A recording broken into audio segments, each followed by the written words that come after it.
Hello and good evening. Star Trek Lower Decks, Season 5, Episode 5, Starbase 80? Question mark is over, but we're just getting started here on Live Long and Podcast for our live stream review here on this November 14th, 2024. I'm Dave Mader, and we're going to break this one all down for you tonight, as we do for every Lower Decks episode. We got the young Elorian himself, Davan Skelhorn, with us. That's true. That's true.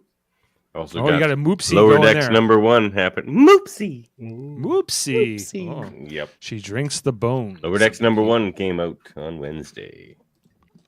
That looks good. Glad, thanks for plugging that. And of course, back with us once again from our science division, it's Justin Velociraptor. Hey, how's it going, Captain?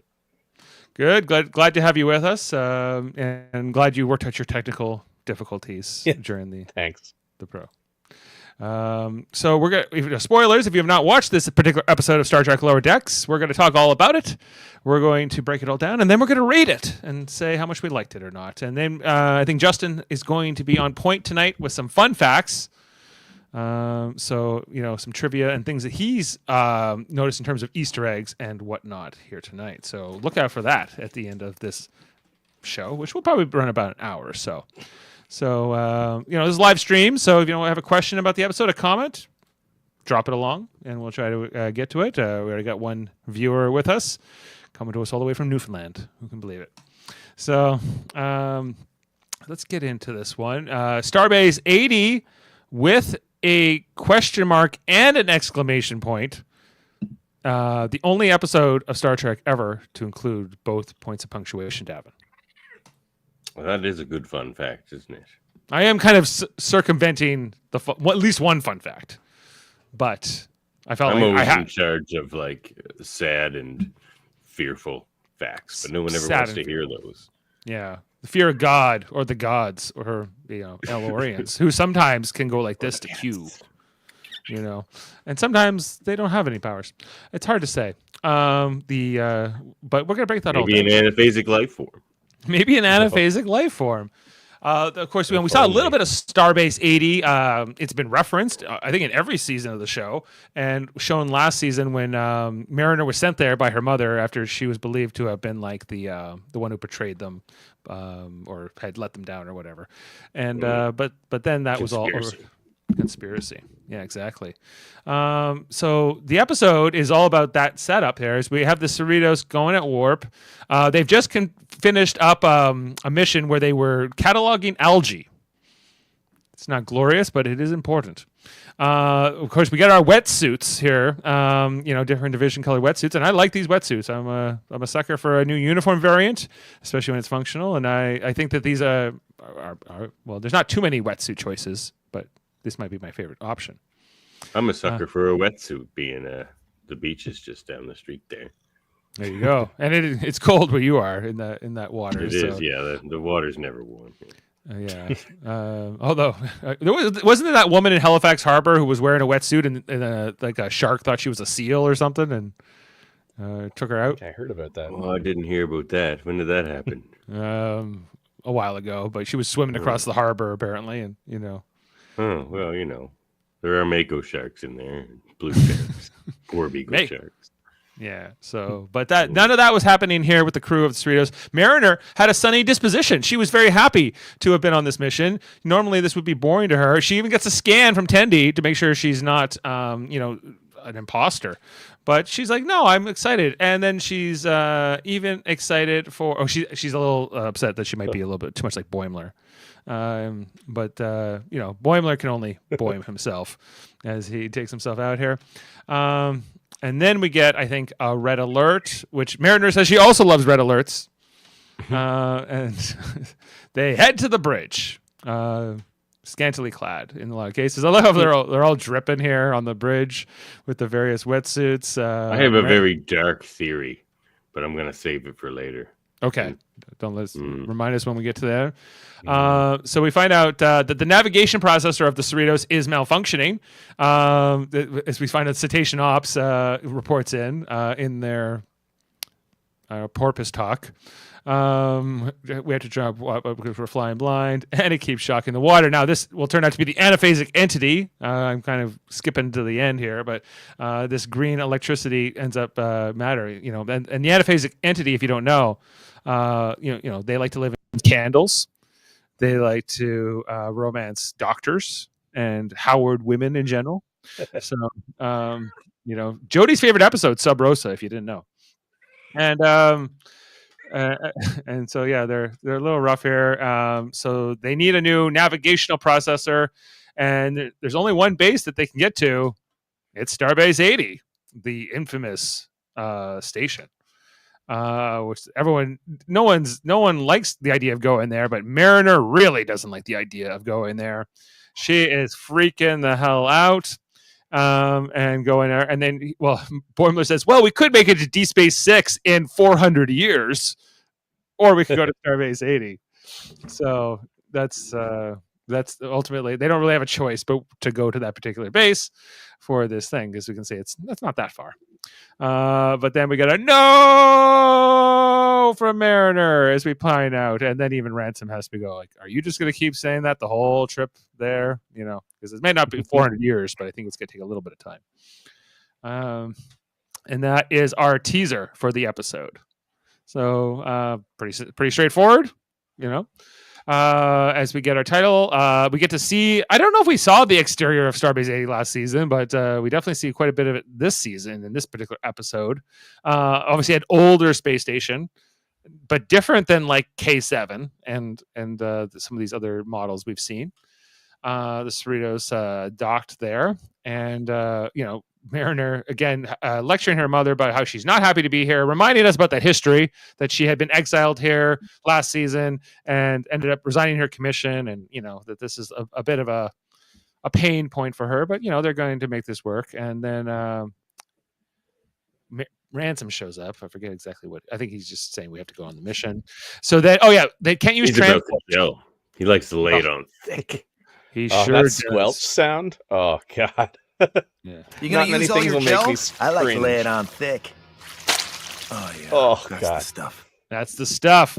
Of course, a callback to Star Trek Enterprise is they love to use decontamination rooms where you strip down to your underwear and then you rub all of the exposed areas with this gel. But what about like the areas under the underwear? Why do they not need to be decontaminated? They take care of that with a pill later. Okay. Yeah, it's it seems a little selective. Just the logic is, Boimler says, "Please do my back." They're greasing up the nether regions too. They're just not showing that. They're just not showing us off camera. Exactly, you're right. Yeah. They're all going on here. Of course, Ransom showing off the abs and the 1/3 of the Quentin Tarantino Trek movie was just gonna be that. Was it? Yeah, but all just feet. Just feet. Just feet. Yeah, exactly. Yeah, just rubbing that gel all over the feet. Ransom goes almost a little bit American Psycho here with his gel obsession, as he is all about it, and him glistening in this light, this UV light, if you will. There's also these Denobulan fleas are all over this base, and we see a few of those here. Lice. The lice, I'm sorry. As they're coming along, and we see like everything from the doors don't work. It has like this original series-esque look. That's apparently the last time this base had renovations, so it's even potentially older than that. So very much in that original series look. Although, like for instance, they wear uniforms that are more akin to the Enterprise era. And we get to meet this station commander, whose name is Cassia Knox. Who we'll find out is an Elorian. A young Elorian like myself. A young Elorian. Which is just a regular person, according to Mariner. A young Elorian is just like a regular person. Like, who cares? That's a pretty great gag. Yeah. Cassia Knox, as voiced by Nicole Byer, who, Nicole Byer... I'm not super familiar with her, but I think she's been around. She is a American actress, comedian, television host, best known for the reality Bake Off series Nailed It. I'm not a fan of that particular show, but she's been out there, and she's been on the podcast scene. She's been with Conan O'Brien's podcast, Why Won't You Date Me? And a few other things. So, but I thought she was very funny in this role. I thought she brought a lot of levity to it. I enjoyed the character. Yeah. This episode written by Mae Darman, directed by Bob Suarez. And yeah, so we find out that like, hey, we need a navigational thing. Oh, that's all the way down on a different level, so they have to head down there, I guess, and get it from their chief engineer. So this kind of splits off Captain Freeman and Ransom from the rest of the group for pretty much the rest of the episode, where Ransom and they go their way, and the lower deckers minus Talin, who again is not in this episode. They kind of go a different way. So we're looking through the corridors here. Some of these jumpsuits and uniforms are fun. They're going along. They go to the engineering room, which we see here that Cassia Knox has to go on the fireman pole, like sort of upside down, and then come in. Oh wait, I wasn't aware he was coming in. Murphy's here. I'm here. Sorry, I got lost in the arcade. Oh yes. I just wanted to bit of engineering. Dave, you can't hear it, but you're so crunchy. You're so crunchy. If we crunchy down crunchy, yeah, when you pop, get lots loud, of pop, lots of crunch in your mic. Well, I've been turning it up more because people said they can't hear me. So how's that? Better. Get vibrant with me. Ah. Better, much better. Much better. I don't know. Everyone kept saying it was low, so I kept boosting my mic level. So that's probably why. But all fixed. Engineering duty's done. All right, let's continue this review. Yeah. Well, this is the engine room of the station, and I like it. Yeah, it's different looking. We see these comm panels. Okay, and then there's no replicators on the station, so they only have food vendors around. This one's selling corn dogs. Not the cleanest looking stage. That's Chad. Don't forget about Chad. He's very valuable. Look how happy that Boffin is. Look how happy that Boffin is to get his corn dog. It's true. Yeah, like hey, like they don't want from much here. They go over to get them. I love seeing these NX-01 uniforms. It made me pretty happy. Yeah, you like that? Yeah. It is weird to me that they don't have badges. Like, I feel like that's something like they should probably have, even if they were old comm badges. But they'd have been screwed in this episode if they had those. True. They needed to do that for the plot, so works out here. We see here that so the comm badges are exactly what are infecting this anaphasic entity into the various people. We see here that Rutherford gets infected. But we don't know that right away. I think, did they call over to Billups at one point? I think that maybe around this time, and Billups has been infected, and so, but they don't realize. They think he's just being. The breakfast burrito didn't agree with him. Yeah. Oh, he's trying a new breakfast burrito thing. So we see that there's something looming in the darkness in the background. People with green eyes, and then they come out just to like start licking things. And like fall over, and it's a little bit like these aren't the most intimidating zombies, but they are here, and they have green eyes, so they're a little different than the first episode of this show where we had different kind of zombies with like black oozing stuff. That's my one complaint with this season is this is the first season of the show where I'm starting to get deja vu fairly often. Yeah, well, that's fair. We got more Ransom loving his gel here as we catch up with him and Freeman. And they get to the engine room or what is this, like the bridge? I don't know what this is. Operations. It's got to be the bridge, right? Or I guess battle bridge, maybe. It's not a bridge. Operations it's not a ship, center. right? Well, yeah, right. Ops. We think this guy is dead, but he's not. He just snoozed off because the red alert is going off constantly, and he doesn't know how to turn it off. It's like you get used to it. We're told. Played by the legend Stephen Root. Yes, voiced by Stephen Root. Oh wow, really? I didn't pick up on that. I asked Jane if she recognized the voice. She did not. Stephen Root's great. He's just there because he's looking for his stapler. Yeah, exactly. Right. He's impressed with Captain Freeman's fancy new tricorder and all it can do. Again, like get these Starbase 80 people some comm badges and tricorders, or at least those flip communicators. He doesn't even have pips. No, but we're told he's into the future. I could set the Starbase on fire. but that's my here. I like how he's got this old, like, sort of greasy, hot, like corn dog just on his desk. As he's like, okay, you could find the lieutenant elsewhere. Here, I drew you this little map to the arcade, which is like, I like how this one says, like, no, don't go this way. Open. Like, this map's not necessarily the strongest map, but he wrote it on a napkin with stained with corn dog. I was told that I could play the red alarm at a reasonable volume. That's right. It's a reasonable volume until 11 a.m. And then, you can't do that anymore. So he passes out again. So they make their way to their next thing, which is down a different level. They said, yeah, you got to go down to level 33. So she's like, we just came from level 33. Then we go into what's like, I guess the Starbase 80 promenade is what I like it too. Starbase 80's got a bad rap. Like, I'm not really there for the corn dogs, but the arcade looks cool. An 80s mall. Yeah, that's what I miss. One of the things I miss most in the world. Yeah. The different food vendors, of course, around. We got Parathos. What's that a reference to?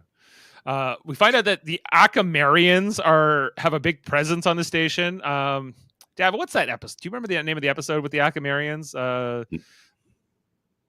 That was that one with the woman that was kind of romancing Riker, and then we find out that she's like 150 years old, and she needs to like get a blood feud on all these old other Akamarian sex. Geez. You know the one I mean? And then Riker ends up having to like vaporize her at the end of the episode.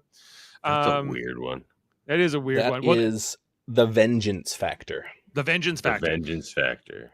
And so that's what the Akamarians are in reference to here. I was like, that's quite the callback. That is a callback. Because they mostly look human, but they have a little blue tattoos and things on their face. And I can picture the actor that played the...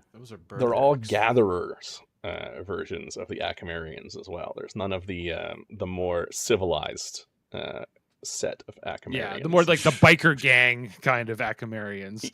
I think Mariner called them a knife gang. And you got a knife gang here, and she's like, well, yeah, that was an old treaty we made with the Akamarians. We really like the diplomatic corps to come here and renegotiate this. But I guess we have lower priorities. They run like half the station. It's like they have like their half. Yeah, their half, we have our half. It all works out, I love Starbase 80. Yeah, it's got the famous chunky sauce. We're not sure what the chunks are, but that's where they head here. I think is this where Rutherford starts going? Oh yeah, and then Tendy's looking at the clothing store where she's like, I love this. Apparently these are the uniforms of dead officers who have died, which makes them vintage. This is literally a Where's Waldo of Star Trek, like Easter eggs. Well, yes, look at this the whole background scene. of this. Justin's prepared a whole list for us, so we're gonna pop through those just as soon as we run through this plot. Okay, then they head over to the records room. I guess they still have these old tapes, record tapes and stuff, like TOS, like original series. Give Yeah, me that record tape. Yeah. Then we find out here that I think this is where we figure out Rutherford's infected, or no? We start to see that all the crew's infected. They're starting to figure out the curse of Starbase 80. Is this Vulcan ensign has been fully? He's licking the floor. Oh, that doesn't seem right. Then Captain Freeman and Ransom still looking around. They get into the turbo lift, which requires like the TOS style, like turn the knob thing. And Ransom's like, "Hey, did you use one of these when you were an ensign?" She's saying, "I'm not that old." A little bit of shade maybe he's thrown at her there. But then they have a bit of a rough ride on the turbo lift. I think they finally get to this level, which is not so great. They're a little stuck here. Bats. There's bats. The maintenance labyrinth. Maintenance labyrinth. Yeah, we want to go to this place. And they're like, "Welcome to the labyrinth maze." That's just a whole level. The arcade. We want to go to the arcade. Arcade. Going to arcade. Like you guys, probably not Murphy, but Justin and Davan on Babylon 5, there was that episode where they had like that secret level of Babylon 5 that nobody went to. Oh yeah, Babylon 6. Yeah, but it was like a secret level that had all like this. I think it had a monster living on it or something. And it was of course one of the B episodes. It was one of the B. It was like a B plot in a B episode, but it was it was a thing. It reminded me of that. And then so we see that they're starting to get the Starbase 80 crew, who are less infected so far than the Cerritos crew. They're making their way around. They're trying to avoid being, I don't know, I guess infected by them. I guess this is where Tendi gets infected when her comm badge goes off because they try to call for help. They try to call Dr. Tiana, who's also there, and she's already been there. Check off the bingo for a B. Hey, that's right. Take a shot.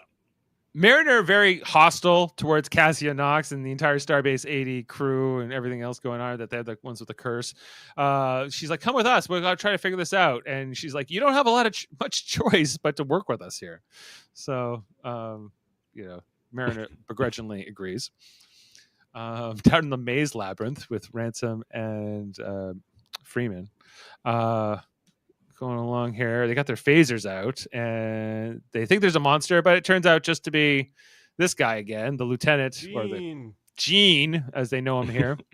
A bat flies out of like the conduit, and Jabakowski is the. She's like, "Yeah, he's Jacobowski, yeah, Jacobowski," but they don't know he's the guy that they're looking for yet. So he's like, "Can you help fix this oxygen knob or whatever?" And she's like, "Yeah, fine." The know-how. I got the know-how. How did you end up here? So I got Ransom, gives a little lift here to Freeman, and then she's able to, pop with like the circuits, and she fixes it in no time. And Stephen Root sends them on another mission. He's like, "Yeah, you only have to go up all these stairs to get to Jacobowski or whatever, and just head up here." Ransom excited. Captain Freeman. You feel it, Starships doesn't have stairs. Verily they do. Yeah, and Ransom's ready for the glute workout. Love Ransom.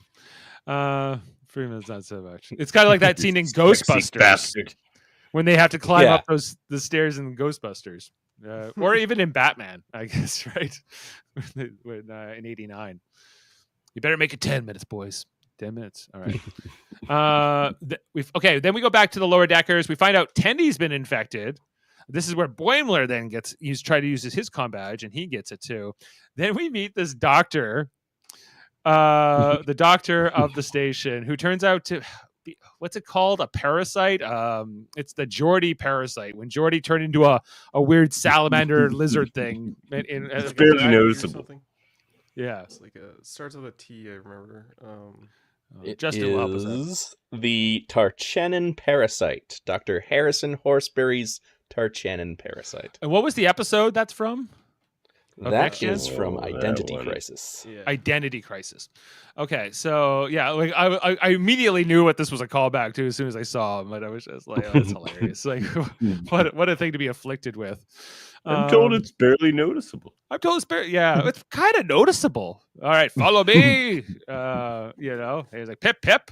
And they're like, what's with your doctor? He's British. Yeah, I've checked them for everything. They have nothing. I even checked them for Targaryen flu. Yeah.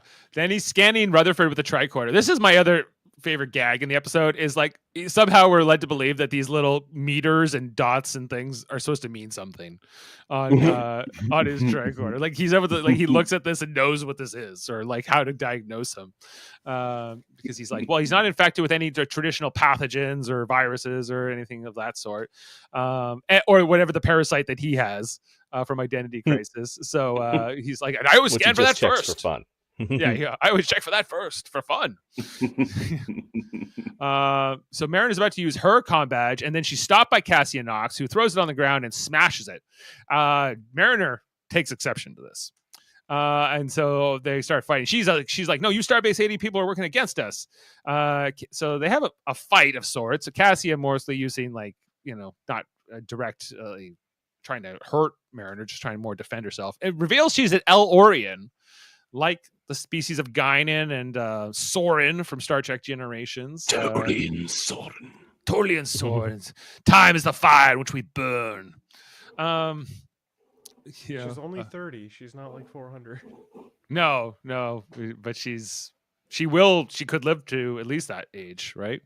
So, if not more. We don't exactly know how old Guinan is, but she's at least, 500 years old, right? Because that would go back to the Samuel Clemens stuff. Anyway, so the fight continues here, and basically throughout this fight, Cassia Knox convinces Mariner that, you know, hey, it's not us. It's supposed to be the comm badges. The curse is coming from the Cerritos, actually. It's not from Starbase 80 at all. And she goes, okay, sorry, Bormler. She knocks him out. We then go over to Freeman and Ransom, who, by the way, never get infected, and they never know about what's going on because they refuse to use their comm badges because Freeman just wants to figure this out herself. Like, very in character for Captain Freeman. My alternate universe landed in this space, and I'm gonna be damned if I do myself. Right. They get to the level with the arcade, and they run into more Akamarians. Hey, Starfleet, we don't get many of your kind down here unless they're going to the arcade. We are going. Well, we are going to the arcade. Oh, well, it's right over here. Here's some extra tokens. Here's some extra tokens for you. Hey, there are friendly Akamarians too. No, you know, are acrimonious. This arcade is great. Like, this might be the best of all space stations. Other than there is some like I'm sure this will come up in your Easter eggs. But we got Ferengi Fortune. There was the game here that this Galaga, but it's like a Romulan D'Derdex, which is amazing. Yeah, it's got this Romulan or logo asteroids, here. I guess that one is. Enterprises that are crushing in on it. Cardboard Chaos is this other one being played next to them. Galaga. This. Yeah, no, that's the one on the right is Galaga. Yeah, but it's a Romulan Enterprises. ship. But you notice how the ships coming down are Enterprises. Yeah, oh yeah. Well, what's the Cardboard Chaos a reference to? On the left here. Don't know. I think it's a throwback to another episode, but I'm not 100% sure on that one. Yeah, I wasn't quite sure about that one either. Well, Gene turns out to be the guy they've been looking for all along. He's now wearing this like Scotty engineer's vest over top his uniform. Maybe he put his pips back on and we just don't know. You know, and they're like, they're not too happy with him here. Because he's revealed to be the guy they've been looking for the whole time. Oh, the other thing that we notice here is that koala thing that stares into your soul when you die or whatever. There's a koala at the center of the universe or whatever. Yeah, the koala at the center of the universe. It apparently has an arcade game at Starbase 80 as well. Why is it smiling? What does it know? Yeah, the captain's chair is the other game you can see here. Anyway. So he explains that, they never get any supplies or help for their fixing things. So he just wanted somebody to help them out here. Ransom, not too impressed, but Captain Freeman, she's a little bit more sympathetic because the Cerritos is, not quite as much of a, not disliked as Starbase 80 or looked down about as much, but they are not considered the elite of Starfleet either. And, it's harder for them to get any kind of attention as well. So she agrees to help Jean there. Then we go over and catch up more with the main plot here with the zombies, with the anaphasic entity here. They're starting to take down people. I don't know. Are they infecting people by licking them? Is that what's happening? It's unclear what's happening. They're not to this infecting Akamir. Anybody. They're only infected if they use a comm badge. They're basically touching and licking people because the amphetic, the ghost anaphasic. thing, the ghost candle thing wants to try and communicate with people, and this is its way of doing that by So is it trying to have sex with them, perhaps? No. Well, they do. They are notoriously handsy. Mm-hmm. Well, that's true. Yes. Totally their MOs. What was the fate of this Akamarian after in the moments after this? It was probably just licked. It's the same way Chad was. Yeah, I dare not say. So then we see that they're all. So now it's just Mariner and Nasia. Right? Is that her name? Nasia? Do not lick that candle. Cassia. I'm sorry. Cassia Knox. Do not lick that candle. They're being chased by all the Cerritos crew. The Starbase 80 sign falls off of the chunky sauce sign here.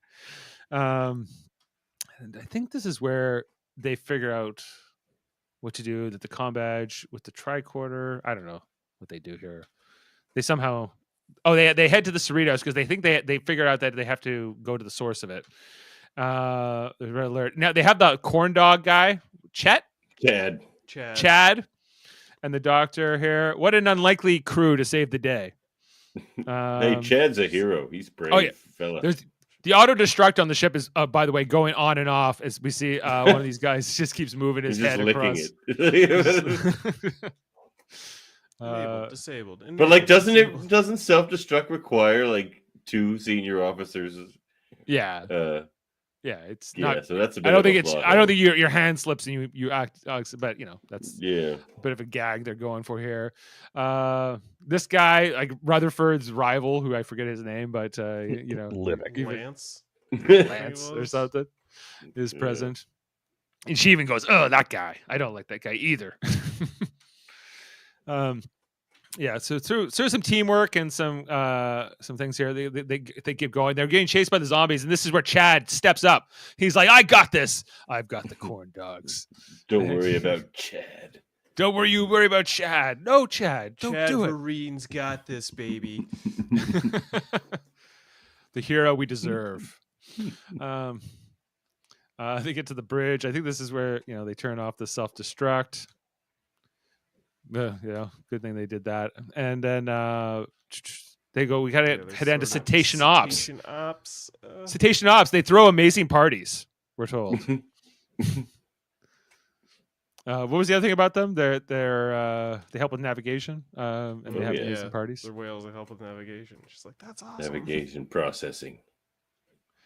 Yeah, so then we see the one here is infected with the anaphasic things. Got the green fire coming out and the demon or whatever going into the computer systems of the ship. As we know, the Akamir or the anaphasic entity can transport around. I don't know if we knew it was an anaphasic entity yet. No. Not until really the end. Really, they're like, well, we got to stop it, but we can't get too close. And that's when Mariner's like, I've been calling you guys dumb, and I'm about to do the dumbest thing here. Right. So she basically allows herself to get intentionally infected in a sense. So they can basically break the link. Got to grab the legs and wrangle the targ. Yeah. Leaving the doctor here to save the day since he's British. Sometimes you need good old-fashioned bonking. You just know. So he hits it with the porpoise with a net. And then he covers it with it spits out the anaphasic thing with some phlegm, and then he covers it with a bucket. You could say he served a youthful purpose. Yeah, like I loved how just practical this was. Like you hit it with a net and you cover it with a bucket, and that's it. Like nothing fancier than that. Real like grassroots, down and dirty kind of stuff here. Starbase 80. As they say the day, and they're like, "What did you do, Doctor?" He's like, "Oh, it was amazing. You don't even know all the great heroics I had to pull. Well, you guys were out of it there." He's like, "I saved the day," is what I did. Very using science. Using science. Well, good for you, Doctor. As the crew is now all coming to, the infection is wearing off. Billups and the rest. He's tied up. He's just like, "Why am I tied up?" Yeah, like he must have been tied up so he didn't reactivate the self-destruct. Yeah, I guess he was able to do it somehow by himself. He's the chief engineer. I guess he could, but I guess he's in command. So, but whoever the acting first officer would have to agree too. But I don't know. Yeah. Yeah. See here, Boimler comes out of it as he's looking a thing. Ugh. And but Chad, he's okay, man. He's still got a couple corn dogs to go around. He's all right. He was just feeding them endless corn dogs to distract them. Yeah. Is he keeping them though? Where is he keeping them? It's best not to think about it. All I can think about is the pickle fucker scene from Clerks 2. Where do you think actual corn dogs come from, Murphy? Then we revealed that this is where it's an anaphasic entity, a young one, not as old as Ronan. He wanted to prove to his superiors that he could what? Again? Connect with people? Get in contact with the corporeal beings. Yeah. And he stretched himself too thin. Yeah, too many. Yeah, he reached out to too many. Right. They're keeping him in a microwave or something here. It's a box to help him communicate, and he's super excited to be on the ship because he's essentially a lower deckers version of the ghost entities. Right, exactly. Yeah. So I guess he's there. They're going to keep him around. Yeah, he'll be fine. You're not going to possess anyone again, right? He's like, no. Yeah, I need to get him a candle. Get him what a was candle. His name again? It was like. Did he have a name? Yeah, he had a name. It was like Carl or something like that. Clem. Clem, that's right. Clem. Oh wow. Oh yeah, the doctor's name was Harrison Horseberry. That's a great name. Yeah. Very anyway, British. so there's a nice little moment here between Cassia Knox and Mariner to end the episode. Now they respect each other, and she's like, "Well, we're just like we're little underdogs, Oh, not before Rutherford fixes their gravity plating so that they don't have to stand on the ceiling before anymore. they leave, they stick around and fix the ship. I wish this was a little longer montage of them fixing things all around the ship. Yeah, station. Yes, yeah, station. But yeah, it would have been nice if there was like a couple more scenes of just them like fixing other things other than just like this one scene. Yeah, maybe like, cleaning the place up a little. Would have been nice. What do you think explains the massive turnover they clearly have at Starbase 80? Because Mariner was stationed there not long ago, but she doesn't recognize anybody and nobody recognizes her. She was like there for a day. Or it's the place for second chances. You get your second chance and you go off somewhere else. I guess you ain't my captain, lady. Or you die of like exposure or something. Yeah, she's like, "Oh, you'll just see us as a bunch of little underdogs." Arf, arf. That was hilarious.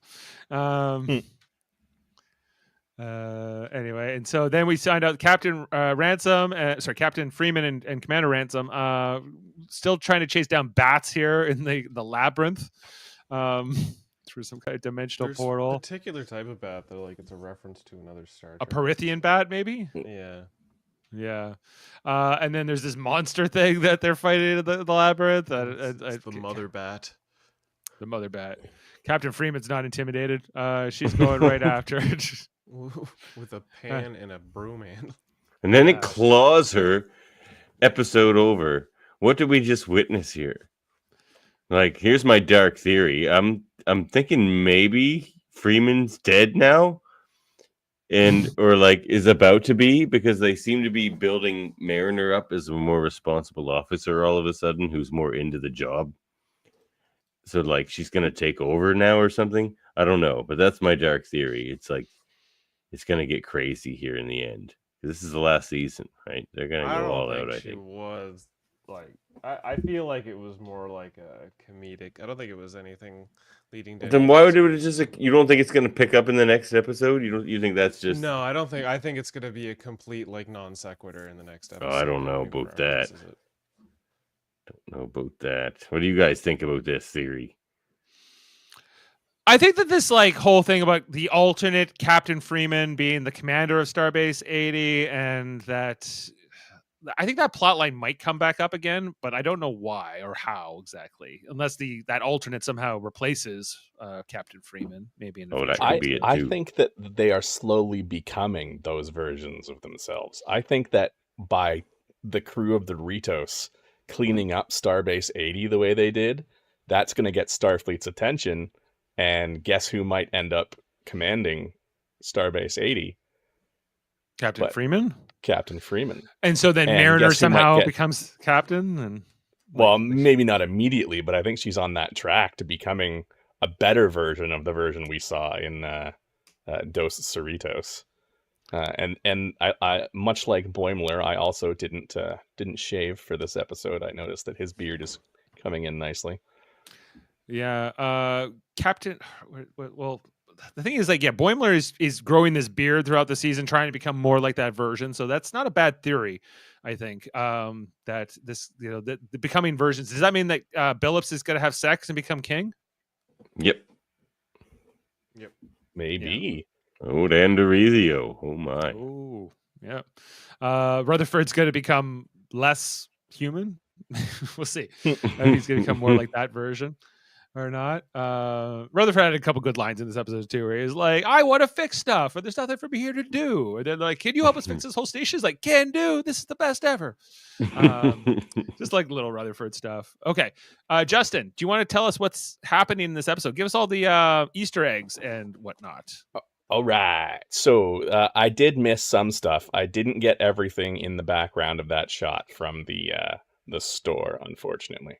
But we'll start off with cataloging algae on Piscis 9. Piscis is Latin for fish. It's spelt slightly differently than this planet is, but it's also Pisces. Everybody knows that constellation. I'm a Pisces. Fish. Me too. The cetacean ops reference with beluga whales. Everybody loves cetacean ops. Mariner tells Captain Freeman that Starbase 80 is infested with denobulin lice, which is a Phlox reference. We get the T'Pol reference from Ransom, or from Boimler, while Ransom puts on an inordinate amount of decontamination gel. We have the Enterprise era uniforms.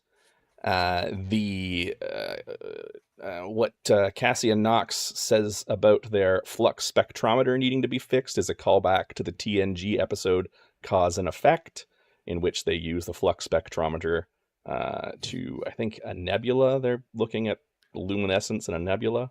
Well, Cause and Effect's the one where they're in the time loop, right? And I believe so, yes.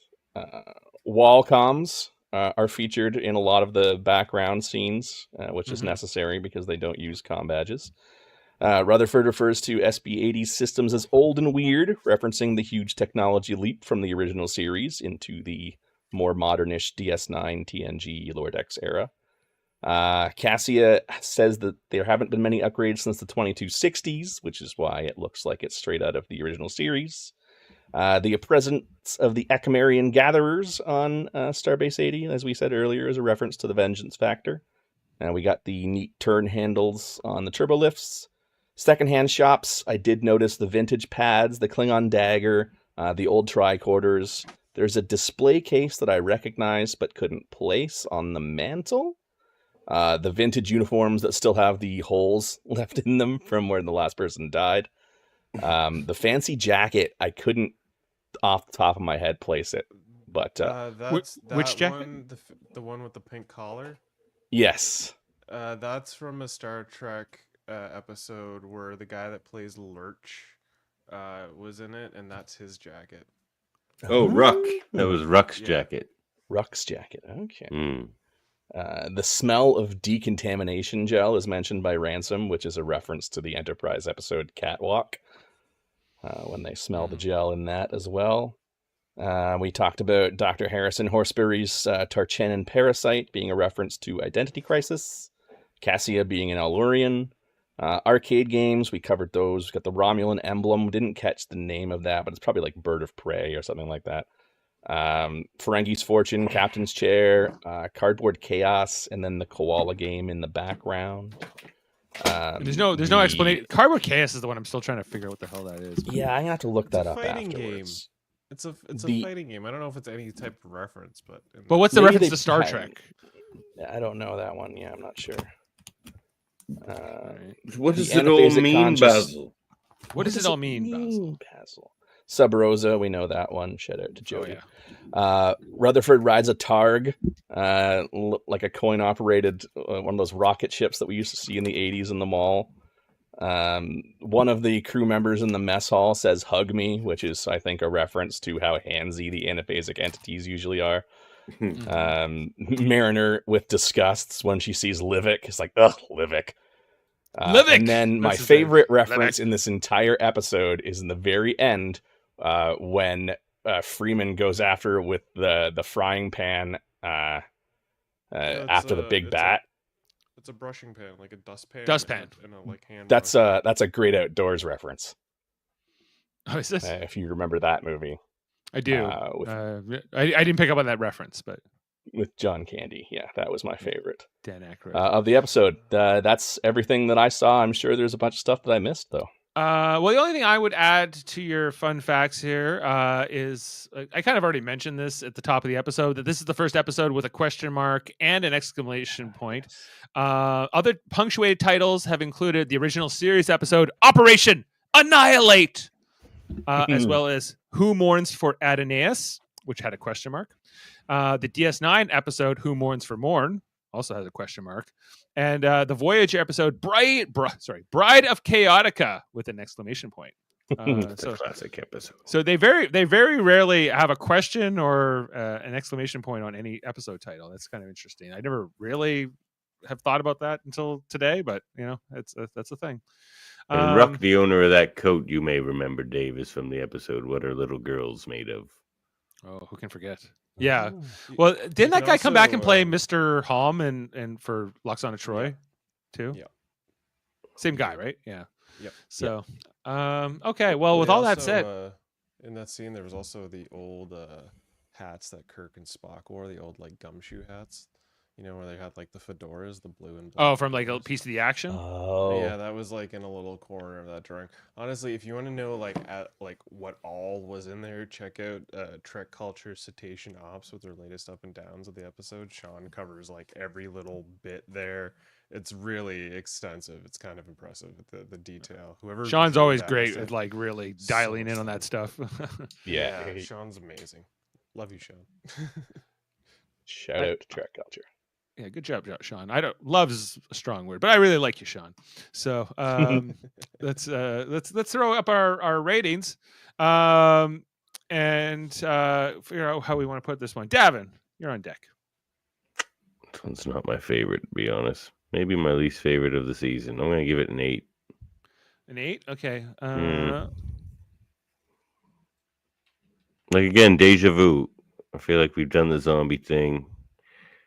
We've done the Starbase 80 thing. Right. Okay, Justin, you're up. 8.5.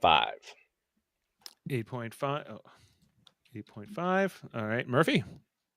This one gets a 9.5 for me because of the fact that when I was watching it, I wanted it to keep going. I could have gone for an extra hour of just them being on Starbase 80 and being in shenanigans and stuff. And at no point watching the episode did it feel like an A and B storyline. It all sort of felt cohesive. So this is probably my favorite episode of the season so far. Yeah, I'm a little bit more on the Davan side of this, where it's my least favorite, I think, of the season so far. Not that I dislike it, it's just, but it wasn't necessarily as exciting for me. As much as I appreciate these.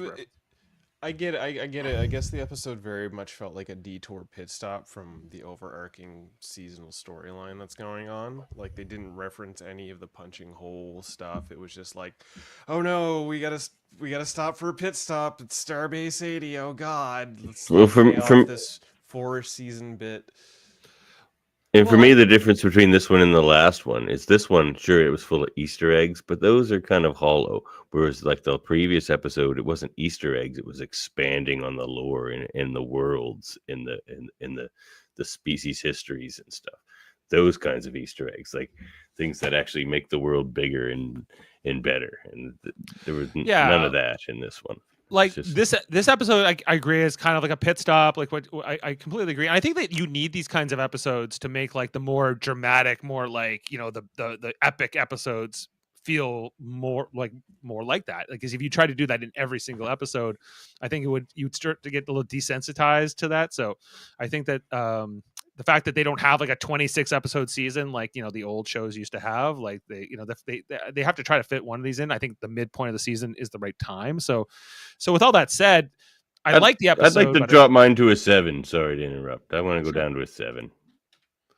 Well, with you bringing it down to a 7, let me inject some hopium here for a second. I would love to see this as a backdoor pilot episode to a DS9 to Lower Decks TNG. You want a Starbase 80? Starbase 80 show? The SP80. I want a Starbase 80 show. Yeah. I wouldn't say no, I guess. I wouldn't say no to it. Yeah. That could be funny. If you maybe bring a Cerritos character over. Maybe the Cerritos gets scrapped by the end of this season for some reason, and some of the crew ends up on Starbase 80. Who knows? They just add Worf's there. Well, obviously. Yeah. So I think I'm gonna go like 8 on this. I like it, but it's not like super strong for me either. 7.7 is the IMDb score at this time with 65 votes. So we'll try to go maybe back and update those one times. We're collectively, so the 4 of us averaging 8.3, and with that IMDb score, it's coming out around an 8 out of 10. Nothing to complain about here. Technically, like my our average here is like a little higher than the Best Exotic Nanite Hotel, which technically is our least favorite of the season so far. But like I guess this is close in that regard. Farewell to Farms was just so good. They're gonna have trouble living up to that one for the rest. That was a great episode. I agree. It was. Now the episode after this is titled "Of Gods and Angels." Yeah, angels and gods and stuff, because Freeman's dead. She's dead, I tell you. Well, we'll see. Watch out, Captain. The claws. Yeah, there's nothing really else out about the episode so far. But hey, the title's interesting enough. I'll be tuning in. We only get 4 more episodes, right? 5 more episodes after this, so we're halfway done already. It's incredible, But this is an ongoing series, so pick up your Star Trek Lower Decks comics. They're just like the show. Like, it's just like, oh wow, look at that. They're watching. They've got TAS up on the monitor. Yeah, like that's an animated series style. Like, so they're interacting with animated series Kirk. No, it's a captain's log. Oh, okay. They're watching a captain's log on the monitor. But it's weird to see those animation styles together. I guess I know it's not animation, but it's like Well, I mean, they did that in like the first season too, though. Remember that like one episode where they're like looking up profiles of like Kirk and Spock, and it's like drawn in the old school animated. Yeah, I don't like it. I think it's great. It's an excellent like sort of explanation, If you're doing the animated series style, you do that style. If you do Lower Deck style, do that style. Don't. But why can't they cross over? Why can't it be? And because you got the Prodigy style too, and like they have to. Yeah. So this is the problem. You got Star Trek, and then you got TNG, and then you got. They're all live action. That's live action to live action. It doesn't. Yeah, but those live actions are drastically different in style and tone. But they're still people, and they still look like human. Like, they don't look different. The medium shouldn't matter. It matters. The medium is the message.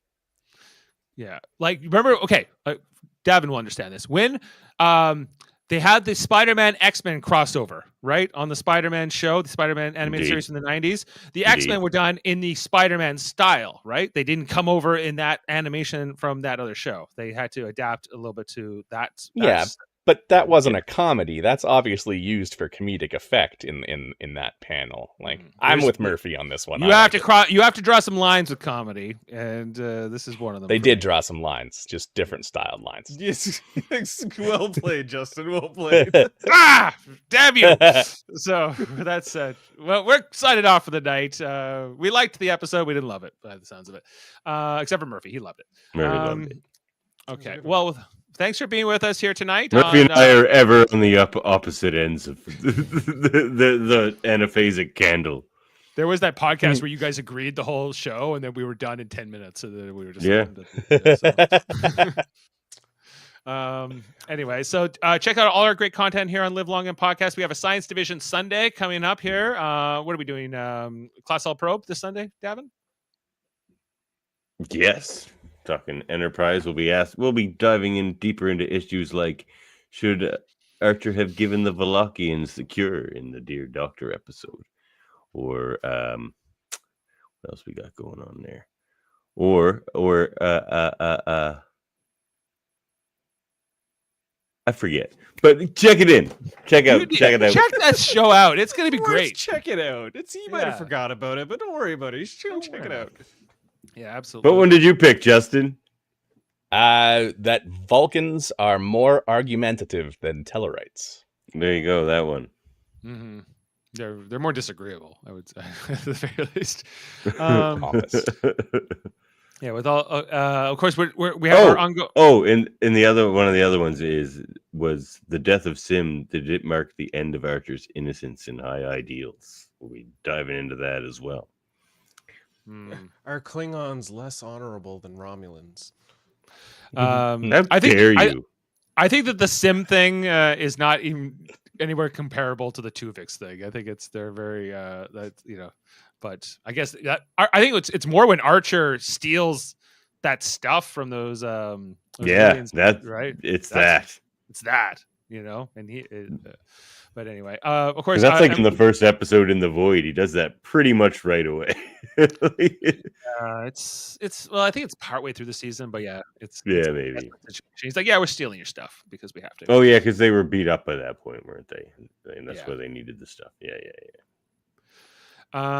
So with all that said, of course, on Mondays we talk about the Orville, and we just covered Identity, parts 1 and 2, 89 from season 2. So look out for our next installment there with Jodie Simpson.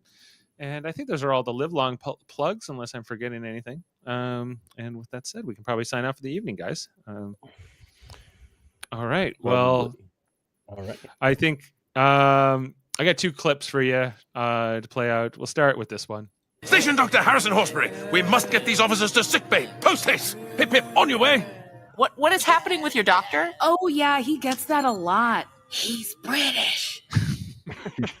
And finally, thanks to everyone. Thanks to Davan, Justin, and Murphy, and all those in the comments and watching live. Be sure to like, subscribe, and check out all our content here and Live Long and Podcast. Welcome to Starbase 80. Now you see we're just a bunch of scrappy underdogs. Arf, arf, arf, arf.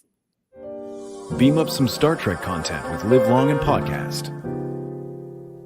Tune in to X-Rated, the X-Men animated review show. Artistic interviews with graphic histories. A roundtable movie discussion with Hey, did you see this one? And movie reviews with Hold Up, a movie podcast. And while you're at it, spin a few records with Eamon on Track. Watch us duke it out on trivial debates. And let's chat about TV with the Super Mater Brothers. It's all here on the United Federation of Podcasts.